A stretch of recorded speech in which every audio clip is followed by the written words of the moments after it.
Coucou tout le monde, je suis contente de vous retrouver aujourd'hui pour vous parler d'une série de mangas que je viens de terminer qui est la série The World's Best Boyfriend d'Umi Ayase aux éditions Soleil Manga. Donc c'est une série qui est terminée en 7 volumes, le 7ème tome est sorti là il y a très récemment. Donc voilà, je me suis dit que j'allais vous faire une petite vidéo review comme je fais d'habitude quand je termine une série. Rapidement, donc je vais juste vous montrer les visuels des couvertures.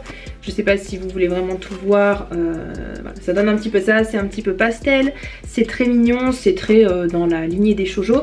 Donc dans ce manga là en particulier, on va suivre une jeune fille qui s'appelle Yusa, qui aime les bad boys, elle adore tout ce qui est shoujo, elle en lit beaucoup et voilà, elle, ses personnages préférés, ce sont les garçons qui en font voir de toutes les couleurs à leurs héroïnes et à la fille qu'ils aiment.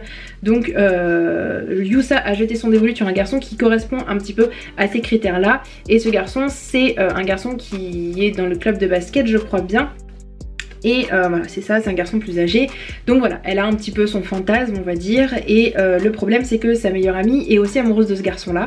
Donc assez rapidement elle va se dire bah non, il faut que je laisse la place à ma copine parce que j'ai pas envie que ça fasse des problèmes entre nous. Pour pas que son amie s'en fasse, Yusa va lui faire croire qu'elle sort déjà avec quelqu'un. Et comme c'est pas le cas évidemment, elle va demander à quelqu'un de sa classe, un garçon, de jouer le rôle de son faux petit ami. Donc ce garçon là, c'est un garçon, c'est celui qu'on voit sur la couverture. Et c'est Haruta. Haruta qui est un garçon qui est complètement à l'opposé des standards de Yusa. C'est pas du tout un bad boy, c'est plutôt un garçon très réservé, très timide, qui reste au fond de la classe, qui a pas vraiment d'amis. Donc son meilleure amie elle se dit moi c'est bizarre parce que je m'attendais pas forcément à ça.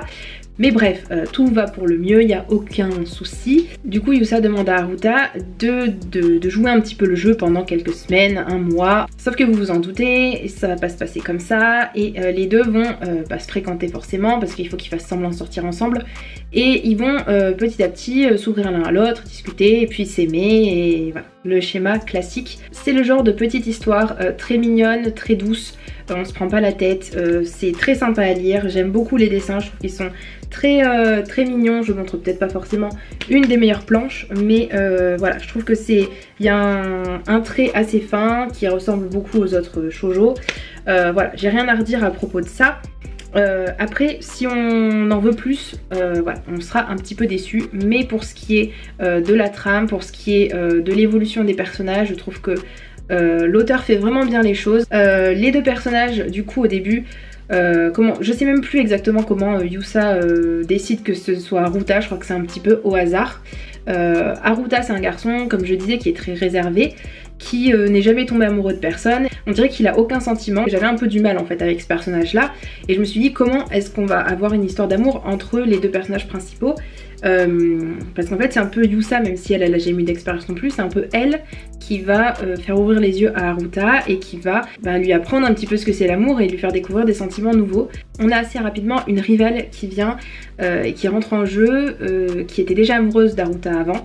Donc ça met un petit peu de piquant, le début est vraiment super intéressant et du coup les deux personnages commencent vraiment à sortir ensemble pour de vrai, je crois à la fin du 2e tome. Donc on a quand même pas mal de moments où les héros apprennent à se connaître et où on a cette image qu'il faut qu'ils montrent aux autres. C'est une série qui est, je trouve, qui est assez bien dosée. On évolue, il n'y a pas des pics où il se passe beaucoup de choses et là où des moments où il n'y a rien.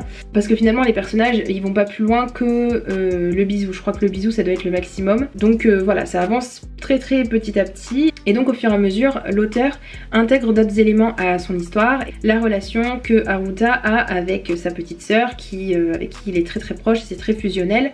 Avec les autres aussi personnages qu'on retrouve au lycée, donc de leur petit groupe d'amis qui sont en couple aussi, enfin qui se mettent en couple, qui tombent amoureux, etc.